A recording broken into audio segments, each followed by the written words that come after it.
The weather can present traffic hazards. Take rain. It's a hazard from the moment the first drops fall. This is when rain first mixes with oil and dust on the pavement. It's very slick. This is what happens. The dirt and oil float to the top of the water. So tires ride not only on the slippery surface of water, but also directly on the even more slippery surface of oil and dirt. It's no wonder so many crashes happen just after it starts raining. Eventually, dust and oil wash away, but plenty of hazards remain. Rain, especially heavy rain, limits your ability to see. It's hard for you to see what's going on, and it's hard for other people to see you. In addition to making it difficult to see, rain keeps roads slippery. Traction becomes a critical issue, and hydroplaning, a real danger. 3 main factors cause a car or truck to hydroplane: speed, tread depth, and water depth. The faster your car or truck goes, the more traction you lose on a wet surface. The more worn your tires are, and the shallower the tread, the more likely your car is to hydroplane. Even a thin layer of water can cause your car to lose traction. But as the water gets deeper, you lose traction sooner. It all happens in a space no bigger than the bottom of a size 9 shoe. Now picture this. It's a smooth roadway. There's moderate rain, and you're traveling at 60 miles per hour. Under these conditions, each tire has to move away about 1 gallon of water every second. All in a space no bigger than this shoe. Each gripping element of the tread is on the ground even less time, 1/50th of a second.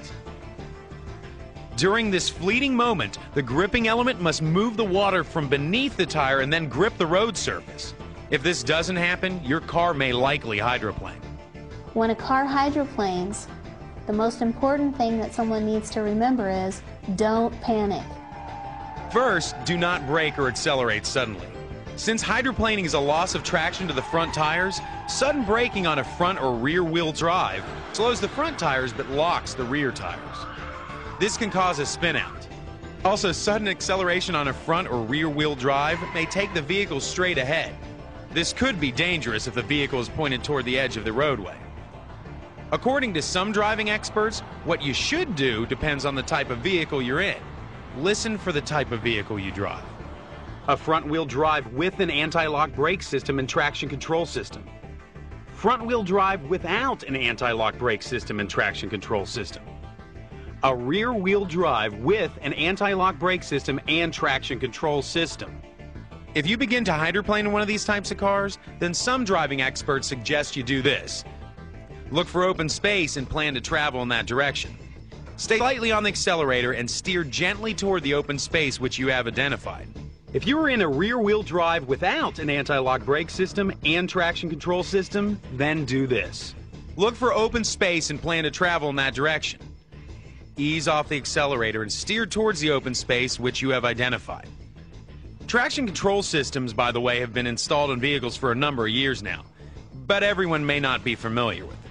This is a system that prevents tires from spinning under acceleration.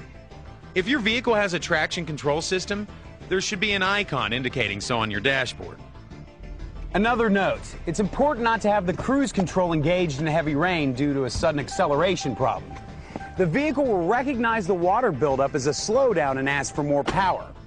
This need for more power may shift, causing the vehicle to shift to a lower gear and build more water under the tires. This causes a cycle of more power and more push on the front tires.